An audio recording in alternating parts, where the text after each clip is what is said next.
Have you ever wondered why your grandmother said, don't comb your hair after Maghrib? Was it just an old superstition or something much deeper? The truth is, our elders often carried wisdom that came from faith, not fear. And what you're about to hear will completely change the way you look at this simple act. Because sometimes what seems like a myth is actually a reflection of hidden Islamic wisdom. Many Muslim households, elders often say things that sound mysterious or even superstitious to the younger generation, like don't comb your hair after Maghrib, or avoid sweeping the floor after sunset. While these sayings may seem like harmless cultural habits, their roots often go much deeper. Our grandmothers and elders lived closer to simplicity, spirituality, and nature.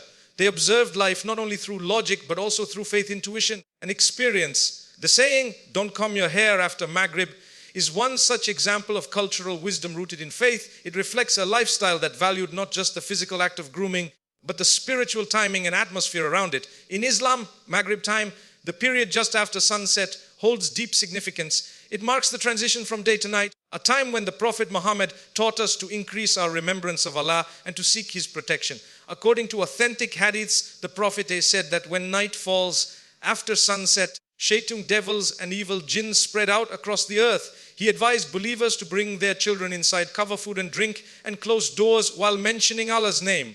So Sahih al-Bukhari, this period between Maghrib and Isha is considered spiritually sensitive. It's a time when one should remain mindful, avoid heedlessness, and engage in acts of worship. Our elders understood this spiritually charged time, even if they didn't use the same theological explanations. So, their advice, don't comb your hair after Maghrib, was a way of teaching discipline, caution, and awareness of the unseen world.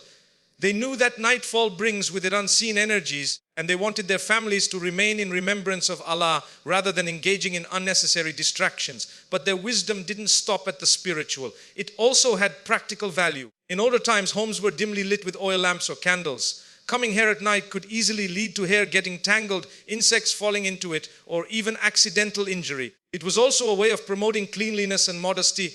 Combing hair in daylight meant starting the day fresh and tidy, rather than doing it when one should be preparing for rest. This blend of faith and practicality is what made traditional advice so powerful.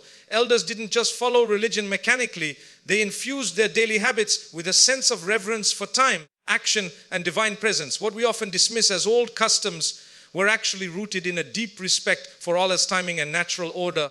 When your grandmother told you not to comb your hair after Maghrib, she wasn't trying to limit you, she was protecting you both spiritually and physically. Her advice carried echoes of prophetic teachings, even if she expressed it in her own cultural way. In truth, much of what our elders taught us wasn't superstition, it was faith wrapped in tradition. When we take time to understand their wisdom through the light of Islam, we realize they weren't just preserving culture, they were preserving barakah's blessing in our daily lives. The time of Maghrib, the brief period right after sunset, is one of the most spiritually charged moments in the day. It marks the transition between light and darkness, between activity and rest, between the worldly and the unseen. Islam gives special attention to these moments because they are not ordinary. They are times when the veil between the physical and spiritual worlds becomes thin. Unseen forces, both good and bad, are active around us. The Prophet Muhammad warned believers about the unseen changes that occur at sunset. He said, one night falls, keep your children close, for the devils spread out at that time. Sahih al-Bukhari 3280, this hadith shows that Maghrib is not just a time to pray. It is a time to be spiritually alert. The sun setting signals the movement of creation into a new phase. Animals return to their shelters. Angels take their post for the night, and the sheikh and evil jinn roam freely. It's a time when believers are encouraged to mention Allah's name, seek His protection, and avoid unnecessary outdoor or heedless activity. Our elders understood this wisdom. Even if they didn't quote hadiths, they instinctively warned their families not to go outside, not to whistle, not to comb hair, or not to engage in idle talk after Maghrib. These customs were all rooted in the awareness that this short period carries spiritual vulnerability. Actions done without remembrance of Allah could attract negative energy or disturbance from the unseen. Maghrib is also the time of transition for the soul. Just as the body needs rest and balance, the soul too moves from the busy energy of the day to the calm reflection of the night. The believer who fills this time with Dikra remembrance prayer or do experiences tranquility and divine protection. On the other hand, those who spend it in heedlessness or distraction may feel unease, tension, or lack of peace, not by superstition but by spiritual imbalance. Moreover, the Maghrib prayer itself holds tremendous importance. It is the shortest of the daily prayers, yet one of the most beloved to Allah. The Prophet often emphasized the virtue of praying it at its earliest time. This is symbolic. The moment light fades, the believer's heart should immediately turn to Allah to seek His light before darkness takes over, both outwardly and inwardly. Many scholars also note that due between Maghrib and Isha carries special acceptance. It is a time when angels record the deeds of the day. Allah's mercy descends upon those who seek Him sincerely. That is why it's better to engage in remembrance rather than worldly distractions during this sacred window. So, when our grandmothers told us not to comb our hair or wander about after Maghrib, it wasn't mere superstition. It was an act of spiritual protection. They were teaching us to respect the unseen world, to stay mindful during a time when the balance between light and darkness shifts. In truth, the Maghrib hours are not a time to fear, they are a time to connect. When you fill those minutes with adhkar, prayer and stillness, you align your heart with the spiritual rhythm of creation, and that is where true peace and protection are found. While many view customs like avoiding hair combing after Maghrib as mere superstition, a deeper look reveals that our elders often carried health and practical wisdom wrapped in cultural caution. Their advice was rarely without reason. It came from observation, experience, and an understanding of how human behavior interacts with nature's rhythms. After Maghrib, as the sun sets, the human body undergoes physiological changes. The drop in natural light signals the release of melatonin, the hormone responsible for regulating sleep and relaxation. At this stage, the body begins to slow down, preparing for rest. Combing the hair, an act that stimulates blood flow in the scalp and activates alertness, works against this natural rhythm. That's why doing so in the evening might cause mild restlessness, headaches, or difficulty in falling asleep for some people. Moreover, in traditional settings where electricity was limited or absent, combing hair after dark had genuine safety concerns. Hair could easily get tangled, and small insects or lice could go unnoticed under dim light. Dropping a comb or hair strand could attract insects, or someone might step on it later, creating discomfort. Elders, therefore, discouraged nighttime grooming, not because it was haram, but because it was unsafe and impractical in their environment. There's also an element of personal hygiene and energy management in this wisdom.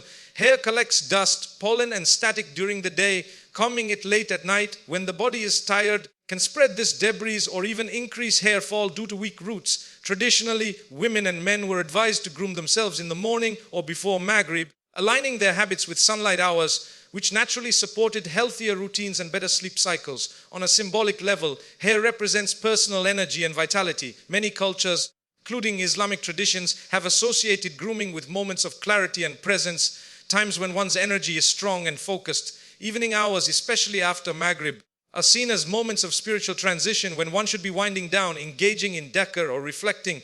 In that sense, focusing on personal grooming at such a time could distract from spiritual readiness and sakna's inner calm. Science also supports that the hours right after sunset are a sensitive period for the human nervous system. The body experiences shifts in heart rate, blood pressure, and body temperature, all adapting to the night's calm. Elders intuitively advised against doing anything that disturbed that natural settling process, including combing hair, cutting nails, starting heavy work. In essence, this custom was never about fear. It was about balance, balancing physical rest with spiritual stillness. By discouraging unnecessary activity after Maghrib, our ancestors encouraged mindfulness, family time, and relaxation, all of which are essential to mental health. So when your grandmother said, "Don't comb your hair after Maghrib," she wasn't being superstitious. She was passing on a centuries-old piece of practical wisdom, one that protected health, respected nature's timing, and maintain spiritual harmony at the most delicate hour of the evening. In Islam, balance is a central principle, and this extends to how we treat cultural traditions alongside the Sunnah of the Prophet While Islam provides divine guidance through revelation, culture represents the accumulated wisdom and experience of generations. The key is to distinguish between what aligns with Islamic values and what stems from superstition or misunderstanding. This balance is what allows a Muslim to live both spiritually and socially grounded. Many cultural customs, like avoiding hair, combing after Maghrib, or not sweeping the house at night, come from generations who lived close to nature and deeply respected unseen realities. Their advice often blended spiritual caution with practical awareness. They noticed patterns, how certain times of day affected health, mood, and even safety, and they wrapped this wisdom in simple rules. Islam does not reject such traditions outright. Instead, it asks us to filter them through knowledge and understanding. The Prophet Muhammad himself honored the positive aspects of culture as long as they did not contradict Islamic teachings. When he came to Medina, he didn't abolish every local custom. Instead, he refined them, preserving what was good and correcting what was harmful. For example, the Prophet said, wisdom is the lost property of the believer. Wherever he finds it, he has the right to take it.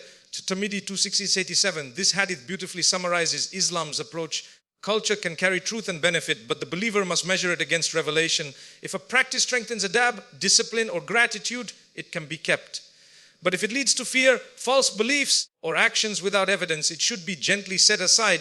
In the case of customs like avoiding certain activities after Maghrib, the Sunnah encourages mindfulness rather than fear. The Prophet advised believers to keep children indoors and recite Allah's name during sunset, not because of superstition, but because unseen energies are active at that time. Thus, when our elders advised caution, their wisdom often echoed the spirit of the Sunnah, even if the reasons weren't fully understood. Maintaining balance means neither mocking our elders' traditions nor blindly following them. Instead, we approach them with respectful curiosity, seeking the wisdom behind them while aligning our actions with authentic Islamic teachings. This mindset preserves both faith and family harmony. Unfortunately, some people fall into extremes, either rejecting every cultural teaching as bid'ah, innovation, or accepting everything without question. The Prophet warned against both excess and negligence. Islam's beauty lies in moderation, following the Quran and Sunnah with understanding while valuing the moral lessons embedded in our heritage. In the end, true balance means living Islam consciously. We take from culture what enhances gratitude, manners, and community, and we leave what distracts from Tawheed and truth. This harmony between Sunnah and tradition keeps our hearts rooted in revelation while honoring the wisdom of those who came before us. A bridge between faith and family that sustains the Muslim soul through every generation.